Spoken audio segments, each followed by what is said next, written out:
सुप्रभात भैया बहनों। सरस्वती शिक्षा संस्थान पाली द्वारा संचालित ऑनलाइन कक्षा में आपका हार्दिक अभिनंदन है। आज हम पढ़ेंगे कक्षा 7 का अध्याय 11.2 आयत, समांतर चतुर्भुज और त्रिभुज का क्षेत्रफल। सबसे पहले हम यही पढ़ेंगे आयत होता क्या है।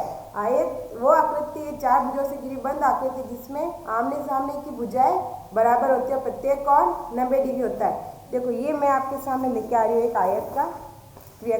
ये आयत है जिसमें ये आमने सामने की भुजाएं बराबर होती है, ये दोनों, और इसमें प्रत्येक कोने में ये होता है 90 डिग्री। इसमें आयत का ये परिमाप मतलब जो उसकी बाउंड्री होती है, परिमाप मतलब तो इसकी जो चारों भुजा उनका योग होता है, और क्षेत्रफल में जो इसकी लंबाई है और चौड़ाई दोनों का गुणा किया जाता है। और आयत के विकर्ण आमने सामने की शीर्ष होते हैं, इन शीर्ष को मिलाने वाली रेखा विकर्ण कहलाती है, जो आयत को दो बराबर भागों में बांटती है, जिन्हें त्रिभुज। जैसे यदि किसी त्रिभुज का क्षेत्रफल होगा तो आयत के क्षेत्रफल का आधा होगा। तो अगला टॉपिक समांतर चतुर्भुज। समांतर चतुर्भुज भी एक आयत होता है, लेकिन समांतर चतुर्भुज में कोण 90 डिग्री नहीं होता है।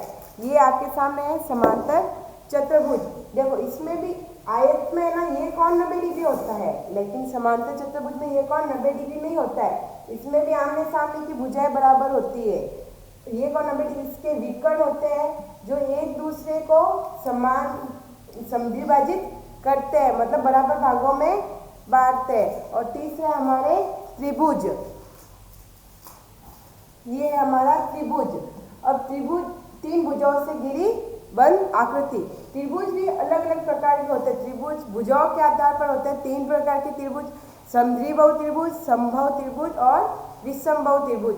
और कोण के आधार पर होते हैं तीन प्रकार के, न्यून कोण त्रिभुज, समकोण त्रिभुज और अधिक कोण त्रिभुज। सबसे पहले आयत का क्षेत्रफल।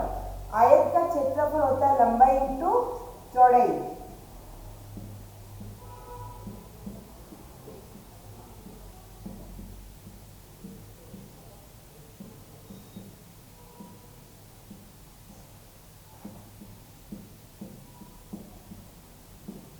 यदि हमें आयत की लंबाई और चौड़ाई दी हुई है तो हम उसका क्षेत्रफल ज्ञात कर सकते हैं। यदि हमें क्षेत्रफल दे रखा है और किसी एक भुजा लंबाई या चौड़ाई में किसी एक का माप भी दे रखा है, तो हम दूसरी चौड़ाई जो भी हमें ज्ञात करनी है इस सूत्र से कर सकते हैं। दूसरा आएगा समांतर चतुर्भुज। आयत, ये आयत ऐसा होता है जिसमें आमने सामने की भुजाएं बराबर होती है और ये कोण 90 डिग्री होता है।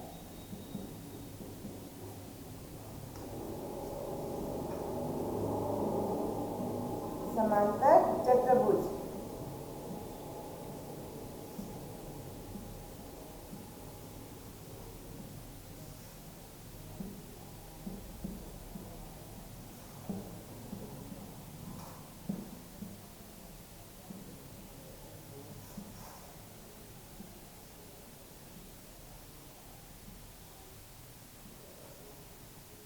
यह समांतर चतुर्भुज। इसमें भी ये आमने सामने की भुजाएं तो बराबर होती है, लेकिन यहाँ पे ये कोण 90 डिग्री नहीं होता। इसका क्षेत्रफल का सूत्र होता है आधार इंटू ऊंचाई। अब आधार तो इसमें सीधा दिया होगा, लेकिन ऊंचाई क्या होती है?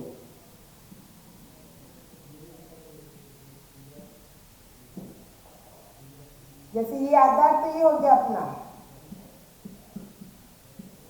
और ऊंचाई होगी इस चतुर्भुज के किसी भी शीर्ष से उसकी सामने वाली भुजा पर जो लंब डाला होता है ना, यही समांतर चतुर्भुज की ऊंचाई को व्यक्त करता है। ये इस चतुर्भुज की ऊंचाई होगी। और तीसरा हमारे त्रिभुज।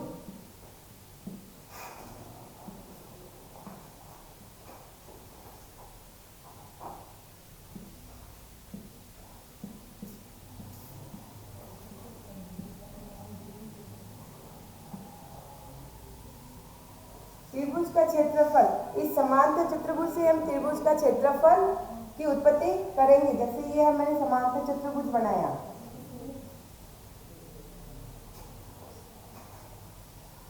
इसमें ये चतुर्भुज का विकर्ण है। इसमें नाम दे ए, बी, सी और डी। समांतर चतुर्भुज का विकर्ण है जो समांतर चतुर्भुज को दो बराबर भागों में व्यक्त करता है। ये त्रिभुज 1 और ये त्रिभुज 2। अब इस त्रिभुज 1 का क्षेत्रफल और 2 का क्षेत्रफल दोनों का योग है इस समांतर चतुर्भुज के क्षेत्रफल के योग के बराबर आएगा। अब इसी में ये त्रिभुज है, इसका भी क्षेत्रफल क्या आएगा, त्रिभुज का क्षेत्रफल बराबर 1/2 इंटू समांतर चतुर्भुज, क्योंकि ये त्रिभुज 1 का क्षेत्रफल इस समांतर चतुर्भुज के क्षेत्रफल से आधा होगा।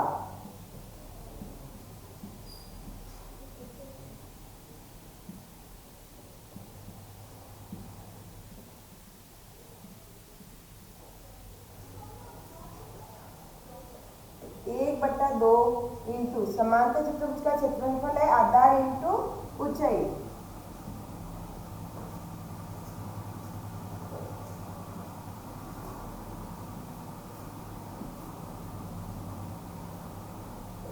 और त्रिभुज का शीर्ष लंब है वही त्रिभुज की ऊंचाई को व्यक्त करता है। त्रिभुज का शीर्ष लंब क्या चीज होती है,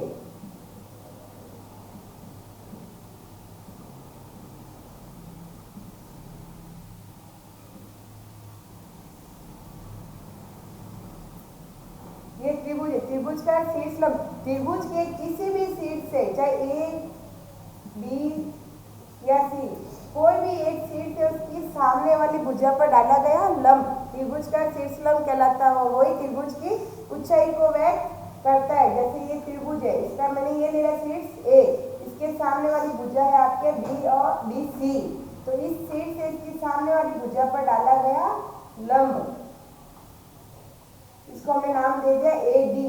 तो ये त्रिभुज की ऊंचाई होगी और आधार आपके ये हो जाएगा।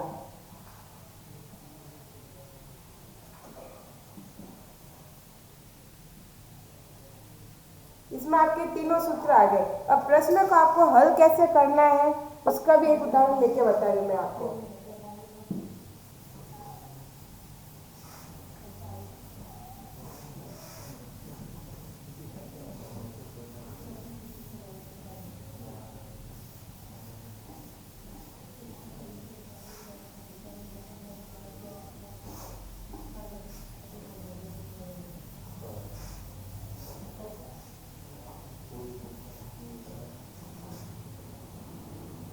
जैसे हमने प्रश्न लिया, कोई भी एक प्रश्न एक समांतर चतुर्भुज दे रखा है,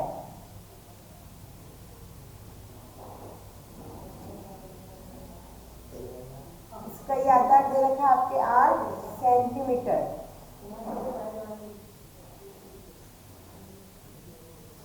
ये ऊंचाई है 5 सेंटीमीटर।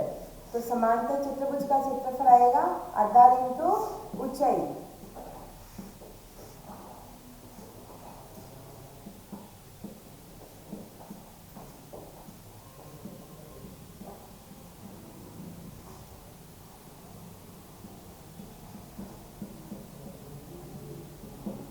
आधार है हमारे 8 सेंटीमीटर और ऊंचाई है 5 सेंटीमीटर।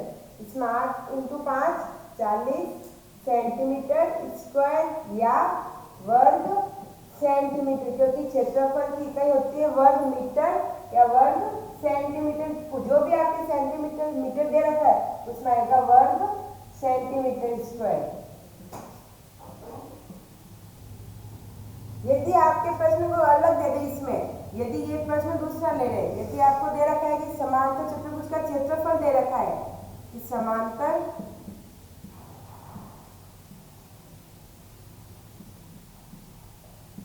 चतुर्भुज का क्षेत्रफल को दे रखा है 400 मीटर स्क्वायर और उसकी आपको चौड़ाई ऊंचाई दे रखी है,